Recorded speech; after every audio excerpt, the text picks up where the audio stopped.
বঙ্কিমচন্দ্র চট্টোপাধ্যায় সুজলাং সুফলাং মলয়জশীতলাং শস্য শ্যামলাং মাতরম বন্দে বন্দে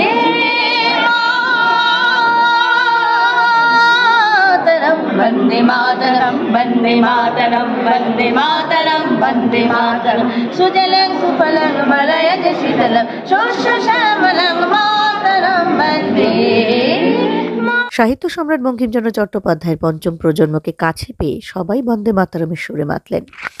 সামনে তখন সাহিত্য সম্রাট বঙ্কিমচন্দ্র চট্টোপাধ্যায়ের বরদা শ্যামাচরণ চট্টোপাধ্যায়ের পঞ্চম প্রজন্ম তথা কবি জয়দীপ চট্টোপাধ্যায়। সামনেই 23শে জানুয়ারি, তারপর 26শে জানুয়ারি। অদিতি পি চক্রবর্তী, অনিন্দিতা চট্টোপাধ্যায়ের মতো শিল্পীরা বঙ্কিমচন্দ্র চট্টোপাধ্যায়ের পঞ্চম প্রজন্মকে কাছে পেয়ে আর নিজেদের আবেগ চেপে রাখতে পারলেন না। বঙ্কিমচন্দ্র চট্টোপাধ্যায়ের কালোজয়ী দেশাত্মবোধক সঙ্গীত বন্দে মাতরম তারা গাইতে শুরু করলেন জয়দীপ বাবুর সামনে। সাহিত্য সম্রাটের রক্ত যে বইছে তার শরীরে, তিনি মন দিয়ে সেই দেশাত্মবোধক সঙ্গীত শুনলেন। তারপর খবরের ঘণ্টাকে জানালেন, বন্দে মাতরম মানে দেশ মাকে ভালোবাসতে হবে, বন্দে মাতরম মানে এই বসুমাতাকে ভালোবাসতে হবে। সাহিত্য সম্রাটের রক্ত যে বইছে তার শরীরে, তার প্রমাণও কিন্তু অসামান্যভাবে মেলে ধরেছেন জয়দীপবাবু। মানবতার ওপর তিনি একের পর এক কবিতা লিখে চলেছেন। আমাদের নৈতিকতার অবমূল্যায়ন, চিরায়ত ঐতিহ্যকে ভুলতে বসা, মনীষীদের আদর্শের প্রতি শ্রদ্ধা অনুভব করা প্রভৃতি বিষয়কে কেন্দ্র করে বহু কবিতা লিখেছেন এই প্রতিভাবান কবি। আর তার সেসব কবিতা 500-র বেশি স্বনামখ্যাত বাচিক শিল্পী রেকর্ড করেছেন। বাংলাদেশ সহ অন্যত্র তার বই প্রকাশিত হয়েছে। জাতি ধর্ম নির্বিশেষে মানবতা এবং পরিবেশ রক্ষা করার বার্তাও তিনি বরাবর দিয়ে চলেছেন কবিতার মাধ্যমে। জয়দীপবাবু একজন সাংবাদিকও। তিনি বলেন, কবিতা আমাদের মধ্যে এক মেলবন্ধন ঘটায়। শনিবার জয়দীপবাবু বিশেষ অতিথি হিসেবে উপস্থিত হয়েছিলেন ডুয়ার্সের লাটাগুড়ির একটি রিসর্টে। সেখানে 30 শ্রোতা সাহিত্য ও সংস্কৃতি প্রবাহ ও international society for intercultural studies and research এবং association for conservation and tourism চিন্তাবিদ ও লেখকদের শান্তি সম্মেলনের আয়োজন করে। সেখানে যোগ দেওয়ার ফাঁকে খবরের ঘণ্টার সঙ্গে কথা বলেন এই প্রতিভাবান কবি। মানবতার জয়গান গেয়ে তিনি একের পর এক কবিতা লিখে চলেছেন। এই কবি বিশ্বাস করেন, মানবতার বিকাশ এবং পরিবেশ রক্ষা না হলে এই সভ্যতা অচিরেই ধ্বংস হবে। অদিতি পি চক্রবর্তী, বাচিক শিল্পী পারমিতা বিশ্বাস, অনিন্দিতা চট্টোপাধ্যায়, নন্দিতা ভৌমিক সহ আরও অনেক সাহিত্য সম্রাট বঙ্কিমচন্দ্র চট্টোপাধ্যায়ের পঞ্চম প্রজন্ম তথা কবি জয়দীপ চট্টোপাধ্যায়ের সঙ্গে কথা বলে তার সুন্দর ব্যবহার এবং আলাপচারিতায় বেশ খুশি। তারা বলেন, সাহিত্য সম্রাটের রক্ত যে পঞ্চম প্রজন্মের মধ্যেও বইছে তা তার প্রতিভার স্ফুরণেই বোঝা যায়। অনেক বাচ্চাকে দেখবেন কি সুন্দর মুদ্রা দেখাচ্ছে। আপনার মানে ছিলাম না আলোচনা, কিন্তু আপনার একটা শব্দ খুব ভালো লেগেছে, সেটাকে আমি সবাইকে বলছিলাম যে আমরা যখন শব্দগুলো শুনছি, শব্দগুলো কানে না শুনে আমরা সেটাকে যদি মানে নিজেদের প্রয়োজনে কাজে লাগাই, তাহলে সেই শব্দটা গুরুত্ব পায়। যেমন একটা শব্দ আপনি বলেছিলেন, আজকেই বলেছিলেন আপনারা, সেটা হচ্ছে আমরা এখানে পৃথিবী শান্তিতে তৈরি হয়েছি, এরকম একটা কথা আপনি বলছিলেন। তো আমরা যখন বাইরে যাচ্ছি, যে আপনারা এই আলোচনার মধ্যে আছে একে অপরের সাথে, আমরা একটা শান্তি পৃথিবী কলকাতার উত্তরবঙ্গের সঙ্গে তৈরি করি। শান্তি দরকার। বঙ্কিমচন্দ্র চট্টোপাধ্যায় সুজলাং সুফলাং মলয়জশীতলাং শস্য শ্যামলাং মাতরম বন্দে বন্দে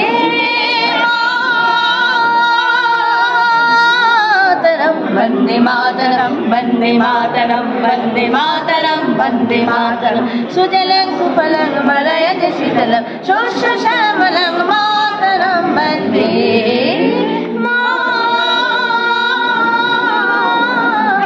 वंदे मातरम वंदे मातरम वंदे मातरम।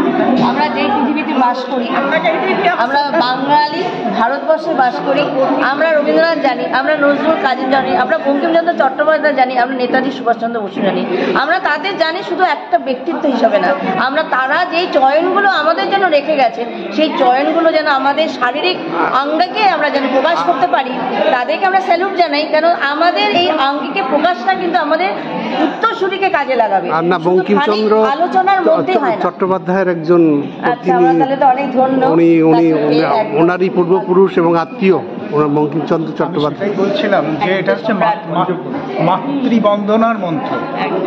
কেমন সেটা হচ্ছে বন্দে মাতরম কাকে বন্দনা করছি? মাকে বন্দনা করছি, আমার দেশ মাতাকে বন্দনা করছি, এবং কি আমরা বসু মাতাকে বন্দনা করছি। তো আমরা এর বাইরে তো বেরোতে পারবো না। মাকে ভালোবাসতে হবে, আমার দেশকে মাতাকে ভালোবাসতে হবে, এবং বসু মাতাকে ভালোবাসতে হবে। আমার সোনার বাংলা। হ্যাঁ, নমস্কার, আমি জয়দীপ চট্টোপাধ্যায়। আসলে আমিও লেখালেখির জগতে আছি। আমার বই ভারতে, বাংলাদেশে, আমার সিডি কানাডাতে, বিভিন্ন দেশে প্রকাশিত, এবং প্রায় 500-র বেশি বাচিক শিল্পী, স্বনাম খ্যাত বাচিক শিল্পী আমার কবিতা রেকর্ড করেছেন, যেটা মাধ্যমে আমি আর কি আমার মূল কথার, কবিতার মূল সুর হচ্ছে মানবতা। যে হানাহানি চলছে, আমাদের নৈতিকতার স্খলন চলছে, আমাদের চিরায়ত ঐতিহ্য ও পরম্পরার সামনে যে একটা বড় প্রশ্ন চিহ্ন প্রতি মুহূর্তে আসছে, সেগুলো যাতে আমরা দূর করতে পারি, আমরা আমাদের মহাপুরুষদের প্রদর্শিত পথে যাতে আমাদের পরবর্তী প্রজন্মকে এগিয়ে নিয়ে যেতে পারি, তো সেই সমস্ত ভাবনা থেকে আমার কবিতাগুলো উৎসারিত হয়, যেটা মানুষকে মেলবন্ধনের স্বপ্ন দেখায়। আসলে কবির জীবন তো এক সত্যের পথে আলোকের সন্ধানে অনন্ত অভিযাত্রা। আমি তার সামান্য সৈনিক মাত্র। কলকাতায় কোথায় থাকা হয়? আমি দমদমে থাকি। আর আজকের এই এখানকার থেকে বিশেষ বার্তা কি দেবেন? না, আমার তো এই উদ্যোগ খুবই ভালো লাগছে, এবং আমি আয়োজক ত্রিশ্রোতা এবং আরো দুটি সংগঠন, তাদের হার্দিক শুভকামনা এবং অভিনন্দন জানাচ্ছি। এই কারণে যে এখন আমরা বৈষয়িকভাবে আমরা অনেক অনেক উন্নতি লাভ করেছি। এখন মহাকাশযান চন্দ্রের অভিমুখে গ্রহান্তরে যাচ্ছে, কিন্তু মানুষ দিন দিন তার যে আত্মিক সৌন্দর্য, তার যে আত্মিক চিরায়ত ঐতিহ্য, সেটা হারিয়ে আজ শুধুমাত্র ভোগ্যপণ্যের প্রতি সেই অভিমুখে তারা এগোচ্ছে, যেটা তাকে ধ্বংস করবে আগামী দিন। তাই আমাদের আবার শিকড়ের কাছে ফিরে আসতে হবে, আমাদের মানবিকতায় দীক্ষিত হতে হবে। এটা বুঝতে হবে যে এখন পৃথিবীটা হচ্ছে গ্লোবাল ভিলেজ, বিশ্বপল্লী, এবং আমরা সেই বিশ্বপল্লীর বাসিন্দা। সুতরাং এখন আমরা বিচ্ছিন্নভাবে কেউ একা থাকতে পারবো না। সমস্ত পৃথিবীর মানুষকে জাতি, ধর্ম, বর্ণ, ভাষা নির্বিশেষে মানবতার মন্ত্রে যদি আমরা দীক্ষিত হতে পারি, তবেই আমাদের সভ্যতা বাঁচবে, তাহলে আমাদের ধ্বংস অনিবার্য। এটা আমরা কেউ রোধ করতে পারবো না। তো এই যে মহামিলন মেলা, সেখান থেকে কিন্তু সেই বার্তাটাই ধ্বনিত প্রতিধ্বনিত হলো যে আমাদের পরিবেশ বান্ধব হতে হবে, আমাদের নিজেদের রক্ষা করার জন্য প্রকৃতিকেও রক্ষা করতে হবে, তাহলেই আমরা নিজেদের রক্ষা করতে পারবো, এবং আমরা আমাদের যে ভাষা, সংস্কৃতি, আমাদের যে ঐতিহ্য, তার মধ্যে দিয়ে আমরা বন্ধুতাকে সারা বিশ্বব্যাপী প্রসার করতে পারবো। Thank you.